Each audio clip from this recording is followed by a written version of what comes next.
Welcome back from your 4-day break. Our video today is on volume of right rectangular prisms. Today I will determine the volume of a right rectangular prism. I will know I have got it when I correctly answer 2 questions on an exit ticket.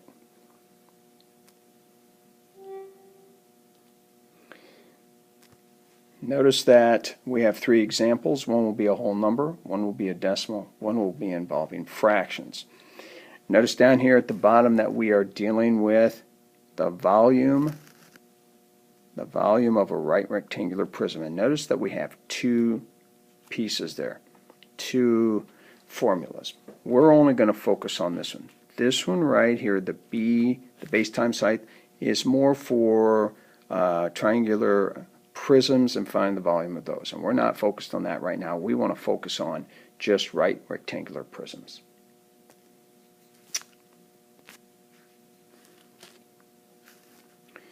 The very first one that we're going to deal with is this one right here, example 1.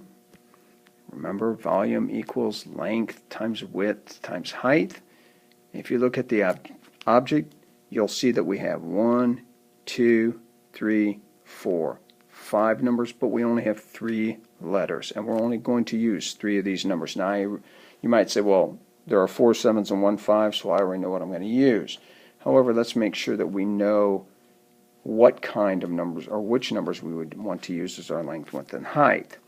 So we're going to start with our length, and I'm going to call this one our length. And notice this one right here and this one right here are both 7 centimeters, and they're parallel, so that we want this one would also be this length, would also be this length down here. But we only need to use one, so we're going to use this one right here, 7 centimeters times, and we want to use our width and our height. So let's change and let's get a new color here to distinguish that. Our length is 7, and our width is this one right here. Width. It's the only one there. It's the only 5 there. This is the width as well as this, as well as this. And remember, length and width can be interchanged. Some people say this is the width, the 7 is the width, and the 5 is the length, but I'm going to pick 5 as my width, and then we're going to multiply that times our height. And our height is how tall the object is. So we're going to use this right here, and we're going to say, hey, our height is this one right here. How tall is it? Right there. So we're going to say 7. And if you say V equals 35 times 7, 35 times 7, remember you can use your calculator, and 35 times 7 equals 245 centimeters. But now, since we are multiplying 3 letters, 3 parts, 3 variables, we want to make sure we use the number 3 cubed. That number stands for this word cubed.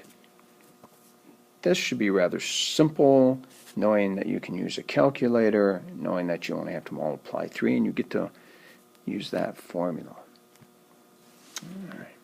Our next example, number 2, is dealing with decimals. And again, let's make sure that we write out V equals L W. Oops, I'm sorry, L W H. Too much pressure on that. V equals our length, which I'm going to call this one right here. It's 7 4/10 times our width, which is this one right here, 4 7/10 times the height. How tall is it? Right there, 5 9/10. Again, you may use your calculator. If you use your calculator, you should come out with the answer of, you can do it in yours, I'm going to do it in mine.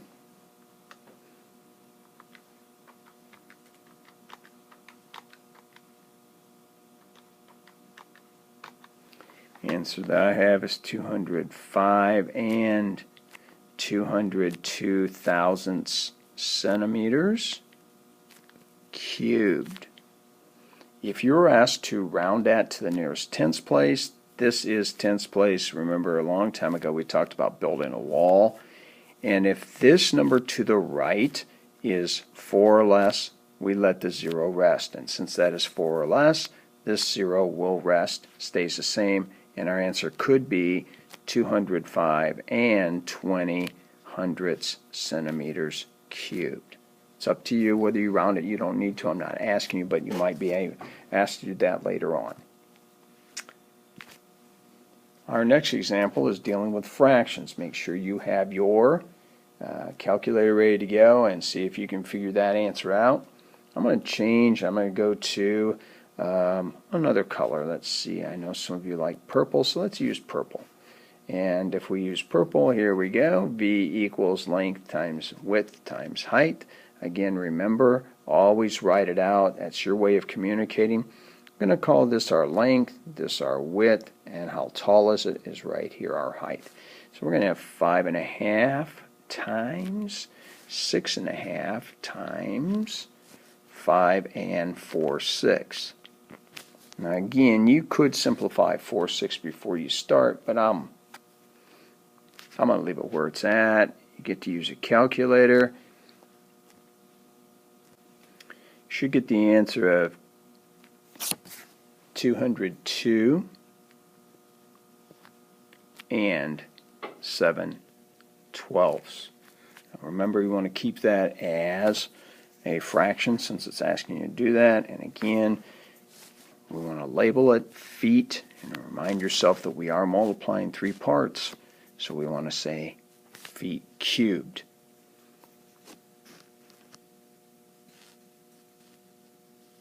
Let's move on.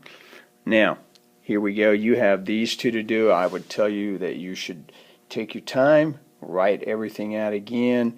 Once you're done with these, show me. When you have shown me these two and you have correctly done them and correctly shown your work, you can move on to the assignment. And after the assignment, you're going to take an exit ticket. The exit ticket looks like this right here. Again, one with whole numbers, one with fractions, and then after you're done with that, you're going to go on to the assignment. And over here on the side right here, we have a few things you should read. Hopefully you can read that and it's not too dark. Right here, make sure you focus on that. That is what you will be doing for your assignment today. Good luck.